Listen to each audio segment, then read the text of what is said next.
परमात्मा की भक्ति में रुचि नहीं रही। अब तो भक्ति और आस्था अंतिम सांस गिने थी। कुछ ही वर्षों के बाद इस पृथ्वी पर कोई परमात्मा कहने वाला व्यक्ति नहीं रहा। इन नकली संतों ने, इन नकली पंथों ने और यथार्थ भक्ति ना मिलने से मानव को कोई लाभ हुआ नहीं। परमात्मा के लिए भटक रहे हैं, अंत में उनका कोई वहाँ से राहत मिल नहीं रही, तो सभी ने दूसरा तरीका अपना लिया। लगभग टेंशन परमात्मा से दूर होती है। जब कर्म संस्कार बुरा खत्म हो जाएगा, टेंशन खत्म होगी, चाहे किसी प्रकार की है, रोग की है या अन्य कोई और कहानी है, कोई कारण है या कर्ज है, तो जब तक वो परमात्मा मिलेगा नहीं तो वो कर्म नहीं कटे। समर्थ भगवान नहीं मिलेगा तो कर्म नहीं कटेगा, पाप कर्म कटेगा नहीं, और पाप कर्म कटेगा नहीं तो टेंशन समाप्त नहीं हो सकती। तो वो ना साधना मिली, ना भगवान मिला हमारे को, ना कोई सा संत मिला कि उस ज्ञान को बतावे और हमारे इन पापों का नाश करावे। और जो महापुरुष जिस समय वो महापुरुष हुए हैं, जिनको भगवान मिले, उन्होंने यही ज्ञान बताया जो दास आपको आज बता रहा है, और परमेश्वर ने यही ज्ञान बताया। लेकिन उस समय हम नहीं समझे उन महापुरुषों की वाणी को, उनके ज्ञान को, क्योंकि हम शिक्षित नहीं थे। परमात्मा आपको शिक्षित करना नहीं चाहता था। सतयुग से लेकर और कलयुग के 50 वर्ष से पहले तक, आज से कोई शिक्षित नहीं था, क्योंकि इस शिक्षा ने हमें अभिमानी और बेईमान बना दिया। हम अपनी टेंशन समाप्त करने के लिए जो भगवान से राहत मिली नहीं, तो हमने, किसी ने तो शराब पीनी शुरू कर दी, किसी ने धनी बनने के लिए रिश्वत लेनी शुरू कर दी, ये दूना पाप इकट्ठा कर दिया। तो जिस कारण से परमात्मा ने आपको शिक्षित बनाना पड़ा, क्योंकि इसके अतिरिक्त कोई विकल्प नहीं था आप तक अपना संदेश भगवान पहुंचा सके। ऐसी विज्ञान मालिक ने दी है ना। ये मनुष्य यही था 43,20,000 वर्ष है, 4 युगों में, और 3 युग डालिए,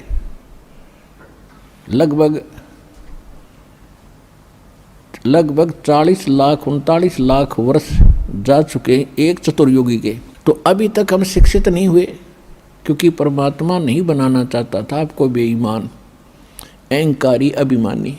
और ना उससे पहले कोई इसी विज्ञान बना सका जो आज बन रहे हैं। कंप्यूटर हैं, इंटरनेट सिस्टम बना दिया, मोबाइल बनवा दिया अपने बच्चों के लिए। अब ये 10 वर्ष से उरे उरे ढूंढा ठाया परमात्मा ने। ये गॉड गिवन बुद्धि है या किसी मनुष्य की खोज नहीं है। और परमात्मा ने इसलिए दिया कि सब बच्चे मेरे इस ज्ञान को रह रह कर देखेंगे, प्रमाणों को मिलाएंगे, और फिर चलते फिरते काम करते करते मेरी महिमा सुना करेंगे। क्योंकि हम बिजी घने हो गए, बहुत हम व्यस्त हो गए। काम तो बहुत कम हो गया, क्योंकि मशीन से सब काम हो रहा है, और फिर भी हम व्यस्त इतने हैं, समय नहीं किसी के पास भगवान की 2 घड़ी भक्ति करने का। इस विज्ञान ने चक्कर काट दिया, इस माया की हवस बढ़ गई हमारे अंदर। तो इस ज्ञान से इस माया के जोड़ने की हवस कम होगी और भक्ति की हवस जागेगी, और तब ये आत्मा परमात्मा की भक्ति में दृढ़ता से लगेगी।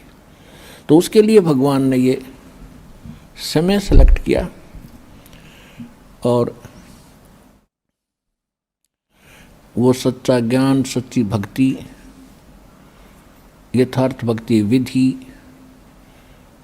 आज इस दास को उपलब्ध कराई। और साथ के साथ अभी सन 1994 में दास को आदेश हुआ था दीक्षा देने का। अब उसके तुरंत बाद ही 5-7 वर्षों के बाद ही ये टीवी चैनल बन गए और इनकी बाढ़ सी आ गई। तो काल ने अपना दाव खेला कि इन सभी टीवी चैनलों पर अपने दूतों से नकली ज्ञान प्रचार करना शुरू करवा दिया। और फिर जब हमारा नंबर आया सन 2003 में, हमने कोशिश की थी आस्था चैनल पर 3-4 महीने चला था। यदि उस समय ये ज्ञान 6 महीने और चल जाता, सारी उथल पुथल हो जाती, सारा विश्व जाग जाता। तो इन नकली संतों को, इन नकली आचार्यों और शंकराचार्यों को चिंता बन गई कि अगर ये ज्ञान जनता तक पहुंच गया तुम्हारी छुट्टी। ये तो इससे सिद्ध है कि ये लोग भगवान नहीं चाहते, न कल्याण चाहते किसी का, केवल स्वार्थ चाहते थे। तो वो एकदम हमारा बंद करवा दिया। कोई बात नहीं। उसके बाद ऐसा कांड करवाया, क्रोथा कांड, झूठ बोल के झूठा बदनाम किया। रामपाल निंदा करता है, वहाँ ऐसा होता है वैसा होता है। उनका उद्देश्य ये था कि इसको मिटा दे और तुम्हारी पोल ना पाट जाए और जनता का कल्याण ना हो जाए। उनका उद्देश्य यही है। लेकिन उस परमात्मा का वचन है कि ये ज्ञान पूरे विश्व में जाएगा, सारा संसार भक्ति करेगा। परमात्मा के बच्चे हैं। जो हमारा विरोध कर रहे हैं वो भी भगवान के ही बच्चे हैं, वो परमात्मा के बच्चे हैं। लेकिन इस काल उनका दुरुपयोग कर रहा है, उनके कर्म बिगाड़ रहा है। तो परमात्मा ने दया करी है। अब देखो, पहले से भी 1000 गुना बढ़ गया हमारी संगत भी, हमारा प्रचार भी।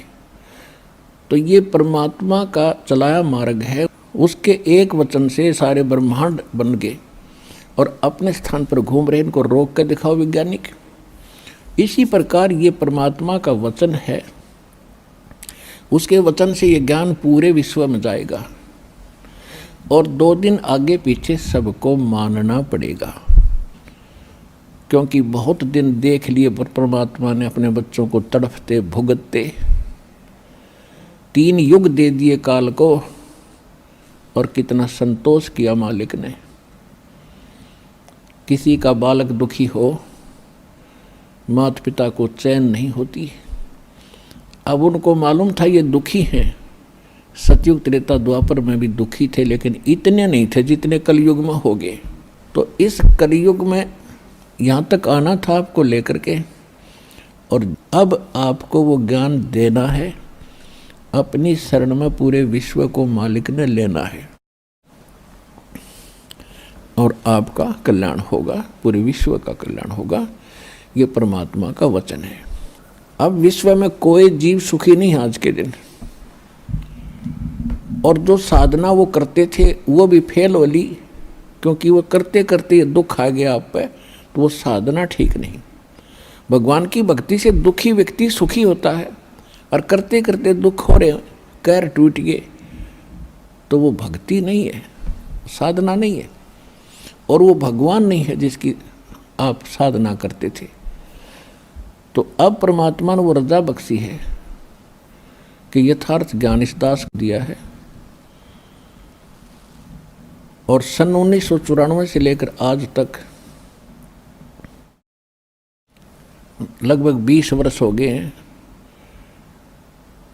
तो यही ज्ञान प्रारंभ से दास कहता आ रहा है, और सन 2000 के बाद सदग्रंथों को देखा है दास ने 2001 में। तो उस समय सदग्रंथों में देखा तो जो ज्ञान पहले दास बताता आ रहा था और जो मंत्र नाम पहले से दे रहा था, वो इन सदग्रंथों में जो के तो मिले। तो और उमंग और खुशी का ठिकाना नहीं रहा कि परमात्मा इन सदग्रंथों से अगर आपका ज्ञान मेल खा गया तो आपके बच्चे आपको पहचान सकेंगे। अन्यथा यदि हम ज्ञान सुनाते रहेंगे कबीर साहिब की केवल वाणी लेकर के या इन महापुरुषों की वाणी लेकर के, ये भगत आपको दृढ़ता से नहीं मान पाओगे। फिर ऐसा ज्ञान दिखाया दाता ने, सारे वेद गवाह, सारे सदग्रंथ परमात्मा बता रहे हैं Kabir is God, Kabir is God. कौन कबीर? वो धाणक कबीर, दुल्हा कबीर, जो काशी के अंदर 120 वर्ष रहे, अपना ज्ञान प्रचार भी करते थे, सारे ब्रह्मांडों का संचालन उस झोंपड़ी में बैठकर करते थे और हमें ज्ञान भी देते थे। वो प्रत्येक युग में ऐसी लीला करते ही करते। तो अब परमात्मा ने इस काल से कहा था प्रथम सतयुग के अंदर जब परमेश्वर ने देखा कि सब जीव दुखी हो गए, हाहाकार मचा है, हम जब से इसके काल के लोक में आए हैं, हम उस सुख को भूल नहीं पा रहे जो हम छोड़ कर आए थे। लेकिन हमें वो पता नहीं वो है कहाँ। इसने इतनी भूल डाल दी कि वो है कहाँ। वो सुख हम यही खोज रहे हैं, इस नमक की बोरी में, इस नमक की मंडी में हम बूरा का टेस्ट खोज रहे हैं। और बूरा और नमक की एक जैसी शक्ल होती है, देखने में एक जैसा होता है, लेकिन उसके टेस्ट में दिन और रात का अंतर होता है। तो ये काल भी भगवान है यहाँ का। यहाँ की व्यवस्था हम देखते हैं, जैसे दिन रात बन रहे हैं, शीतल हवा चल रही है, फलदार वृक्ष हैं और ज़मीन में पानी, बड़ा सुंदर जल है, मीठा है। ये सुविधाएं देखते हैं हम तो हमें लगता है कि ये बिल्कुल भगवान है जिसने हमारी इतनी चिंता है, कितने अच्छे फल फ्रूट दे रखे हैं, अपने आप उगे हैं ये। तो ये है नमक की बोरी का टेस्ट, यहाँ की जो सुख हमें दिखाई देती है। और जब हम सतलोक के उस व्यवस्था को देखेंगे, वहाँ के सब फल और उनकी टेस्ट को देखेंगे, तो ये नमक जैसा लगेगा हमारे को। तो ये सुख वहाँ है जिसको हम खोज रहे हैं। दूसरा सुख वहाँ क्या है? वहाँ जरा और मरण नहीं है। जरा माने वृद्धावस्था और मरण मीन मृत्यु। वहाँ जन्म और मृत्यु, बुढ़ापा और मृत्यु नहीं है। एक बार जन्म अवश्य होगा वहाँ जा कर के आपका, यानी जैसे यहाँ हुआ है ऐसे वहाँ भी होगा, और फिर आपका परिवार बनता चला जाएगा। अब जैसे कैसे अच्छे लगते हैं माता पिता, भाई बहन, रिलेटिव, नाती पोते पोती, दोता दोती, और कितने अच्छे लगते हैं, कितना प्यार है आपका। और फिर आप इनमें नहीं रह सकते, और ये भी कभी आपको छोड़ सकते हैं। काल का ना जाने कब किस पर अटैक हो जा, फिर हम रोते हैं, टक्कर मारते हैं। इतनी प्यारी वस्तु फिर दोबारा देखने को नहीं मिलती, और फिर उनको रोते रोते हम भी मर जाते हैं कभी। तो ये जो दुख है, ये आपको उसकी सतलोक के सुख को दृढ़ करेगा, और यहाँ से मन हटेगा। और इसका तरीका बताया है कि आप अपने सभी रिश्तेदारों को, और नहीं तो कम से कम अपने पूरे परिवार को परमात्मा की भक्ति में लगा दो। यहाँ तो एक बार सबने जाना है, ये तो अंडरस्टूड है, ये तो ना भी मानने वाली बात ना है कि हम नहीं मरेंगे। ये दूसरी बात है, भी नहीं मरेंगे पर कभी तो मरेंगे। तो ये स्थान अपना नहीं है। आज जिस संपत्ति को हम अपना मान रहे, हमारी मृत्यु होगी तो दोबारा उसमें हिस्सा हमारा नहीं है। ना जाने कौन से कंट्री में जाकर हमारा जन्म होगा। तो ये यहाँ की वस्तु अपनी कोई नहीं है, ये अस्थायी, ये आपका सटे है, अस्थायी निवास है। और इसको आप स्थायी बनाने की कुचेष्टा करते करते युग बीत गए, असंख्य युग बीत गए।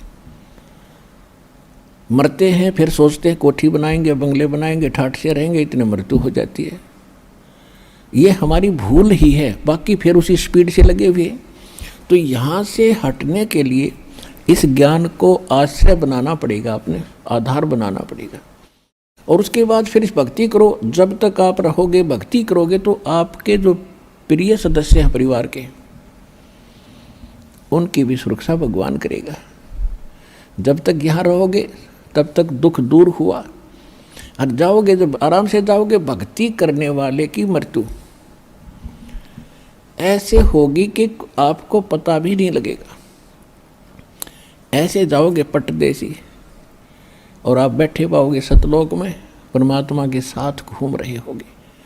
एक भक्तिहीन प्राणी और दूसरी भक्ति करने वाला भुगत कर मरता है, तड़फ कर मरता है, या कोई अचानक हार्ट अटैक होकर मर जाता है, तो शोक में नहीं है। उसके यम के दूत दिखाई देते हैं, वो एकदम फटते शरीर छोड़कर भाग जाता है और उसको हार्ट अटैक कह देता है। गति तो बंद होएगी जब जीव निकल गया उसके अंदर से, तो फिर उसकी दुर्गति और घनी होती है आगे चल के। लेकिन परमात्मा के भक्तों का वो संकट भी टलेगा, आपके बच्चे भी सुखी रहेंगे, आपका परिवार यहाँ भी पीड़ा से बचेगा, लेकिन भक्ति करनी पड़ेगी और मर्यादा में रहना पड़ेगा। फिर आप सतलोक जाओगे। सब बच्चे भक्ति करने वाले धीरे धीरे सारे वहीं, क्योंकि वो ज्ञान ऐसा घर कर जाएगा प्रत्येक प्राणी के, बच्चे के, प्रत्येक सदस्य के, कि यहाँ तो अपना है ही नहीं। और एक ध्यान रखे, कोई प्राणी मर रहा हो सदस्य घर का, यानी शरीर छोड़ रहा हो भक्त, उसको याद दिलावे कि यहाँ संसार की इस किसी भी वस्तु में आस्था मत रखिए, नहीं तो लटक जाएगा फिर वापस। गुरुजी ने जो ज्ञान बताया है वहाँ सतलोक है, वहाँ सुरती लगा, आप भी चलो और हम भी आ रहे हैं, फिर हम कौन से सदा रहेंगे। तो उस समय उसका यहाँ से मन हटावे। अब पहले क्या करते थे, जब वो मरने लगता उसे पूछते तुझे कौन याद आता है, वो कभी कहता मुझे फलाना पोता याद आता, उसके दर्शन करा दो फिर मरूंगा। वो पोते ने बुला लेते हैं, फिर वो मर जाता है।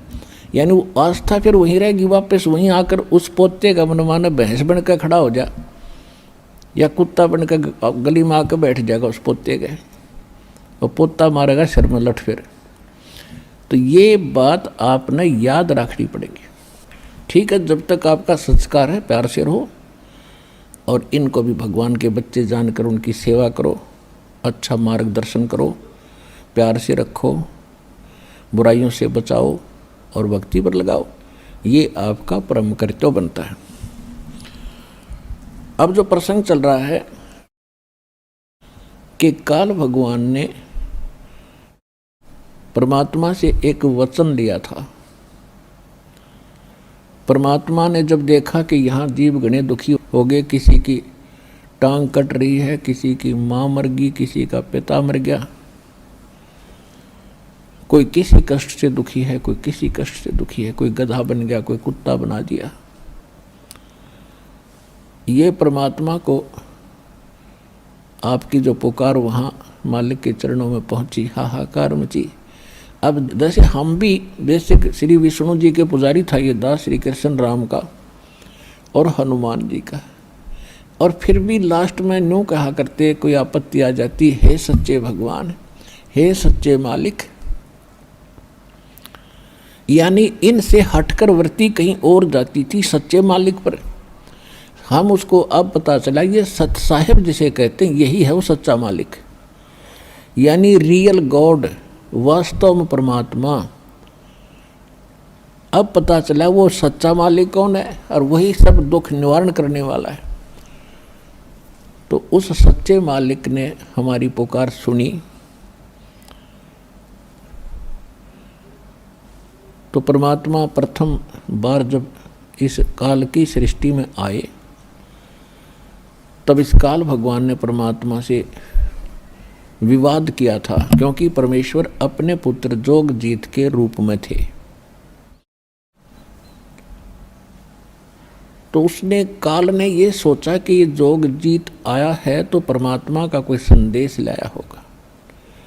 ये यहाँ का जो भगवान है परमेश्वर से बहुत डरता है, कबीर भगवान से, उस सच्चे मालिक से। जैसे गरीबदास साहिब जी ने अपनी वाणी में कहा है कि काल डरे करतार से, जय जय जय जगदीश, और जोरा जोड़ी झाड़ता पग रद डारे शीस। तो ये उस परमात्मा से बहुत डरता है। अब उसको ये पता लगा कि जोगजीत मेरे लोक में आया है तो कोई बात विशेष है। तो उसने पहले कारण पूछा कि जोगजीत, आपने मुझे वहाँ से निकाला था, आप सृष्टि रचना में पढ़ते हो, परमात्मा ने जोगजीत के रूप में आकर इसको वहाँ से 21 ब्रह्मांड सहित अपने सतलोक से निष्कासित किया था। तो इस कारण से उसने इस बात से दुख हुआ कि तू मेरे लोक में क्यों आया, जब तूने अपने लोक से हमें भगा दिया था अब तू मेरे लोक में कैसे आया? ये तो मैंने तप करके ले रखा, तेरा इसमें कोई रोल नहीं। इस चीज से बहुत दुखी हुआ वो। कौन? काल।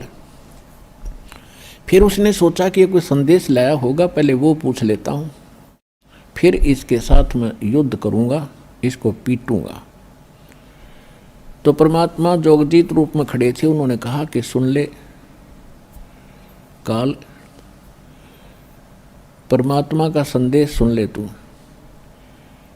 आपने ऐसा जुल्म कर दिया है, परमात्मा की आत्माओं का क्या हाल कर रखा है, हाहाकार मचा रखी, समय पर इनको टूक नहीं, और कैसी इनकी स्थिति कर रखी है, ना कोई इनकी सुरक्षा है, कोई किसी की माता मर गई, किसी का पिता मर रहा है, कोई पशु बना दिया, कोई कुत्ता बना रखा है।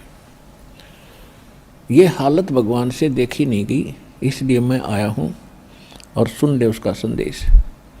मैं नीचे जाऊँगा सारे ब्रह्मांडों के अंदर और तेरी पोल खोल लूँगा, तेरा पर्दा फाश करूँगा। तू भगवान नहीं है, ये काल है, ये तुम्हें खाने के लिए यहाँ रोके हुए हैं, और सारी तेरी कहानी बताऊँगा, परमात्मा की सच्ची कथा सुनाकर, सृष्टि रचना सुना करके उनको दृढ़ता फैलाऊँगा, और सच्चा नाम मेरे पास है, परमात्मा ने दिया है, वो नाम सुनाऊँगा। उसके भक्ति करके वो सीधे वापस वहाँ चले जाएंगे जहाँ से वो आए थे। अब इस बात को सुन के उस ज्योति निरंजन काल के को बड़ा दुख हुआ और इतना गुस्सा आ गया कि इस जोगजीत ने अभी ख़त्म कर दूं, नहीं हो तो मेरा नाश करेगा, उजाड़ देगा मेरे को। यदि नीचे के प्राणियों को परमात्मा का ज्ञान हो गया तो सब भाग जाएंगे और तू यहाँ अकेला रह जाएगा और तेरा बाग उजड़ जाएगा, तेरी खेती खत्म हो जाएगी। ये तो हमने खेती बना के पाल रहा है, सत्कर मान लियो आपको। ये कोई दास की अपनी मन गढ़ंत कहानी नहीं है, ये गॉड गिवन स्पिरिचुअल नॉलेज है। खुद परमात्मा ने आके बताया है कि तुम यहाँ जन्म मृत्यु में क्यों दुखी हो, कि इसको 1 लाख मानव शरीरधारी प्राणी नथ खाने पड़ते हैं, और जिस कारण से यो आपको यहाँ पाले हुए हैं, जैसे कसाई बकरे पालता है।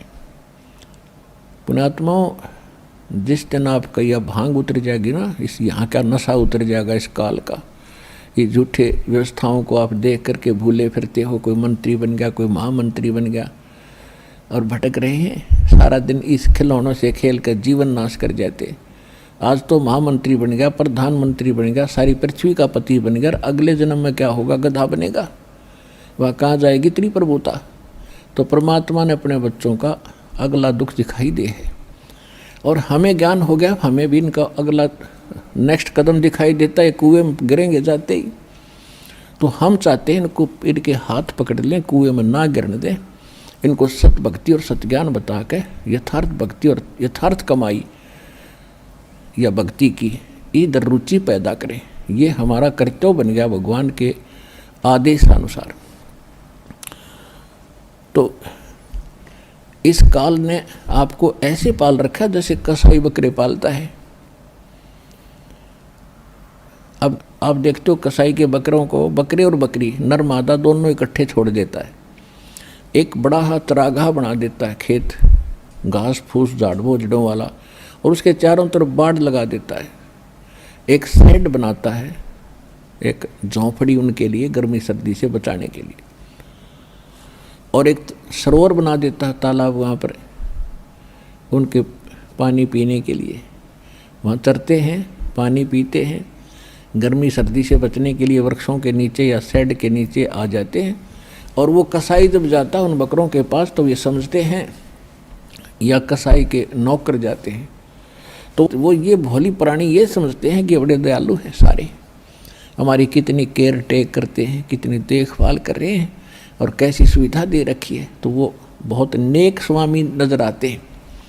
लेकिन जब उसको ज़रूरत पड़ती है कसाई को, वो निकलवा लेता है, 10 चाहिए 20 चाहिए उनमें तो, उसमें ना देखता किसी का बेटा आ रहा है, किसी की माँ आ गई है, या पूरा परिवार ही क्यों ना आ गया हो, बेशक आ जाओ।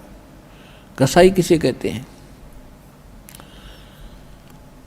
तो पुण्यात्माओं, जब कभी कभी वो कसाई या उसके नौकर जब उन बकरों में जाते हैं, बकरियों में, तो वो उनको अच्छा आदमी समझ कर उनसे प्यार करते हैं, उनकी तरफ भाग कर जाते हैं, उनसे प्यार करते हैं, ऊपर को पैर उठा के सीने से लगाना चाहते हैं और उसके हाथ को चाटते हैं। वो देख रहा है ऐसे हाथ लगा के, वो कसाई देख रहा है कि इसमें कितना मांस हो गया, कुंसे में कितना है, पहला किसकी टिकट काटूं। और वो चाटते हैं, स्वामी अच्छा मालिक मान कर उसे प्यार देते हैं। तो परमात्मा बताते हैं कि आप इन सुविधाओं को देखकर ये मान बैठे हो कि भगवान बड़ा दयालु है, और फिर कर तोल देता है। किसी का परिवार नष्ट हो गया, कि तब महामारी आ गई, कि तब फ्लड आ गया, कहीं रोग से, कहीं दुर्घटना से हाहाकार मची है, या अन्य किसी बीमारी से। तो उस समय आपकी बुद्धि इतना काम नहीं करती, वो बिजली क्यों गिर गई इस परिवार पे। हम सोचते हम नहीं मरेंगे, हम ठीक ठाक हैं। उस दुर्घटना से पहले वो भी ठीक ठाक मान रहे थे।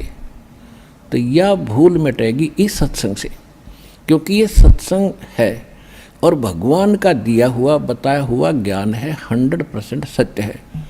हम व्यवस्था दूसरी में घने दिनों से रचे हुए हैं, तो हमारा देर से बुद्धि में स्वीकार्य होती है कि ये ऐसे कैसे होगा, ये कैसे खाता है, शरीर तो यहाँ रह जाता है। जैसे आपने बादाम देखे होंगे, बादाम ऊपर का कवर खाने का नहीं होता, अंदर गिरी होती है।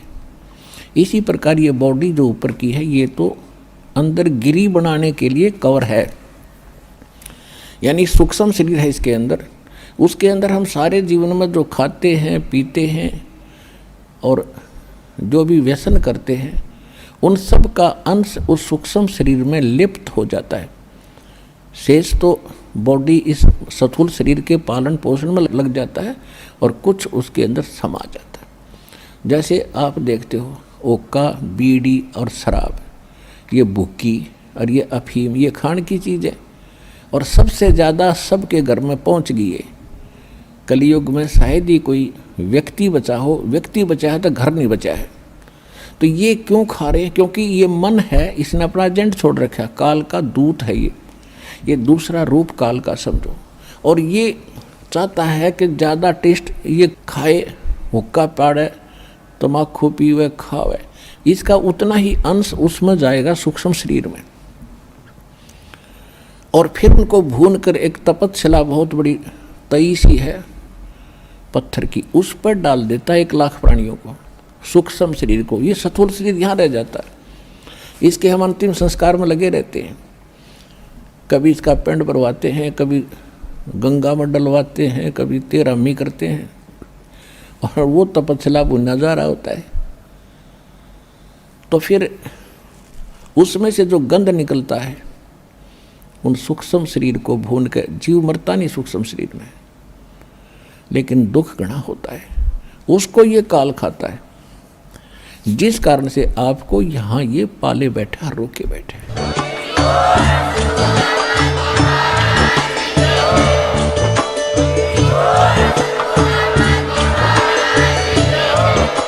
अगर आप ये वीडियो YouTube पर देख रहे हैं तो हमारे चैनल को सब्सक्राइब करें और बेल आइकन को दबाना ना भूलें। अगर आप Facebook पर ये वीडियो देख रहे हैं तो हमारे पेज को लाइक करें।